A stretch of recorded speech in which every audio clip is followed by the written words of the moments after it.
I got into skating when I was 8 years old. I saw these dudes doing handstands down my street, like these super old Hesh guys. It was just something about it, it got me hooked, and I just couldn't stop doing it. And I didn't think about turning pro or anything. It was never even about sponsorship. It was just about me and my friends having a good time. It might as well have been playing poker, shooting pool, or frisbee golf.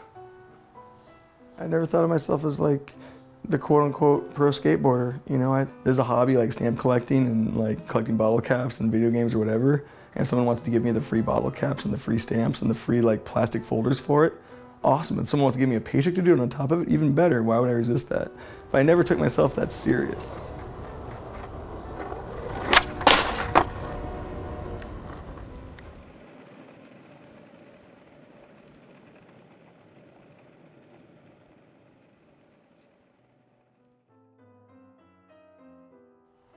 Yeah, at age 11, I was diagnosed with Tourette's syndrome and dyslexia.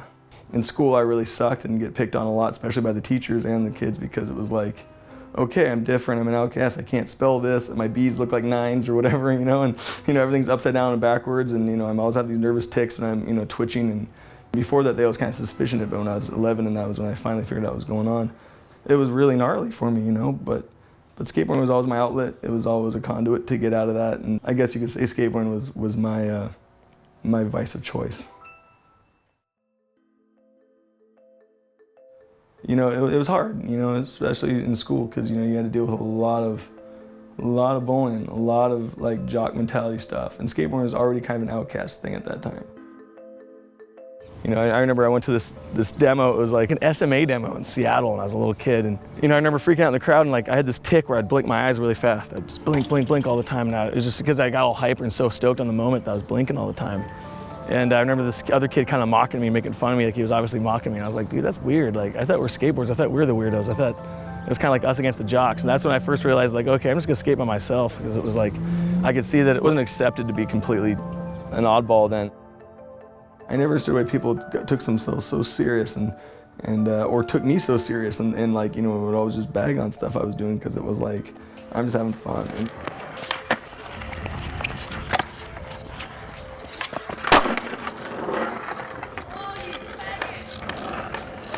So I'm talking about bitches 3 years later. My grandkids are in college and I did it. So I'm talking about bitches straight up. White boys with attitudes. The biggest part of skateboarding should be not conforming. If you're a conformist in skateboarding, that's the worst. I got into skateboarding because of that kind of like, it was a big middle finger to everything that was conformity. And I hope that it stays that way. I kind of feel like my career was over in the mid-2000s anyway, because I feel like the late 90s and early 2000s was the time when I was really creating with my skating and really innovating and doing stuff that I thought was magazine and video part worthy. Then probably by 2005, it kind of all started kind of leveling off. At some point, every dog faces its day, and you have to face that.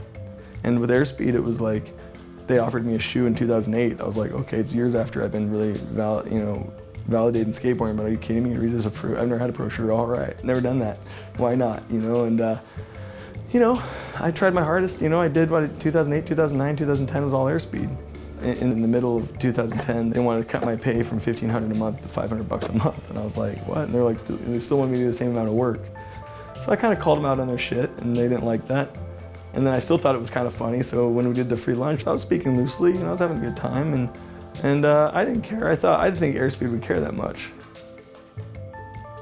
The next day after the free lunch aired on ShredderDie.com, I get this call from the vice president of Airspeed, and he's just livid, just pissed. How could you say that about us, and blah, blah, blah, and all this? And I'm like, dude, you guys did cut my pay. I didn't say anything that wasn't the truth. He's like, I know, but you don't have to say it on the cameras. Like, just bring it to my attention. I'm like, dude, I brought it to your attention already in the office. I said, like, I gotta eat, and I wouldn't have cared if I didn't have a shoe with them and they cut me to $500 a month. I would have been like, okay, but when you have a pro shoe and it's in Walmart of all places, and there's 85,000 pairs, literally, of them floating around out there, and you're only making $500 a month, and you're working in a taco joint just to make ends meet. I'm not gonna lie and tell someone I'm in the taco joint because I'm doing it for good, for laughs and giggles. Like, kids see through that. I wouldn't have been able to live with myself if I lied about that. So when the question was asked, I answered it honestly, and Airspeed didn't like that, so they booted me off the team. I mean, the addiction for skateboarding is something that runs so deep in me. I've been doing it since I was 8 years old, and now I'm 33, that I don't know anything else. I really don't. Like, as much as I try to dabble in other things and think I'm brilliant, I can do this, I know nothing about anything. Like, I'm really just a savant at best. I put apps and resumes in everywhere, at every skate industry job you can think of, and no one wanted to hire me. So it was like, I really got worried then, because it was like, okay, now I can't even get a job in the industry that I love and the world that I've put 25 years of my life into. You know, it's like you're hanging on by a cliff and that one little rock was airspeed, I guess you could say, and then when I broke that off, it just like I fell to the bottom, you know? There's the finished product, dude. Here it is. This is what it looks like when it comes out, when Lindsay does it. It doesn't look this pretty when Nate comes out and does it. That's why Lindsay's the only one allowed to do it to new shirts, and I'm not, because I F it all up, too. Mess it all up. Probably like a month after Free Lunch came out, my friend Drew over at North County Kia, he called me up and said, hey man, do you want to sell cars? And I said, I'll do anything but what I'm doing right now. Yeah, I went and sold cars. It was actually fun. I learned a lot from selling cars, honestly. I mean, there's certain things I will never miss about it, because I mean, you know, getting baked to death in the sun and having to fight like 20 other salesmen just to get a deal because you work off commission only, you know, it's not enjoyable. I mean, I skated even at work sometimes and it was really slow. And oh yeah, definitely. I mean, I never leave home without packing a board. It's like a Marine leaving home without his sidearm. It's just not gonna happen, you know what I mean? I was always competing against myself. I never felt like I was competing against anyone else. I guess that's what happened. I never felt like I had to conform to anybody or be anybody else, or I respected everybody for what they were doing. You know what I mean? Like when I saw stuff that happened in blazed trails and people started doing it, emulating those people, I thought it was great. But I didn't want to be a part of that. I was just like, I was kind of like a mad scientist in my own lab trying to do my own thing. It was interesting because for years and years and years I heard rumors about Frankie.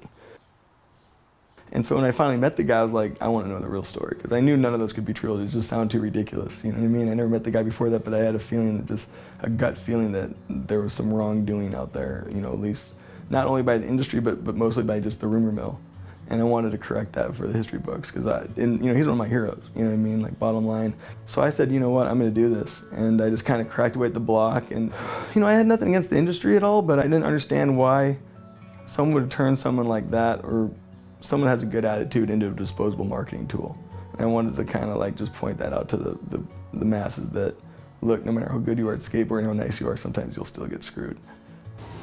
You know, Frankie Hill's a legend in my opinion. You know, he was a huge innovator. I mean, he got respect from Mark Gonzalez and Nadas Kappas and all the first guys that skate, the first two gentlemen to ever skate a handrail. In fact, Nadas, the first time ever a handrail skated in the contest, ironically, is right here in this very place where we're sitting.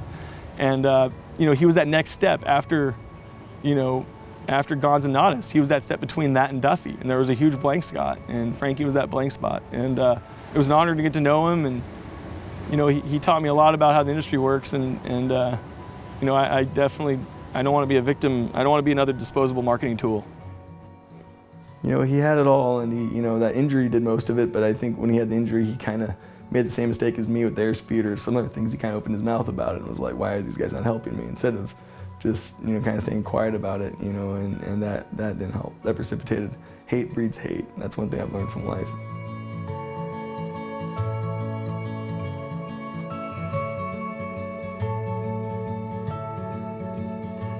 If there's anything that I learned from the Frankie Hill documentary, it was that I needed to start my own business.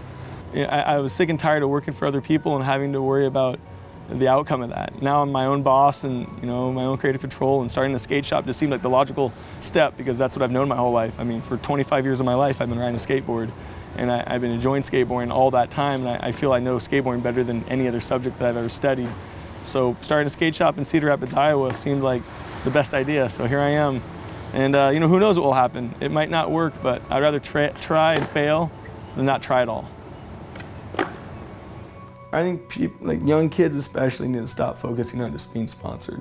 They need to enjoy what skateboarding's about and the fun of it, because if they're sponsored, they don't enjoy skateboarding, they're gonna really hate being sponsored, because guess what? All being sponsored is skateboarding a lot.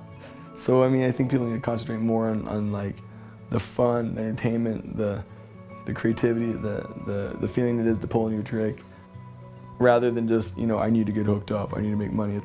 There's nothing that's gonna stop me from skating other than a bullet in the head. I mean, really, other than death, there's nothing that's gonna stop me.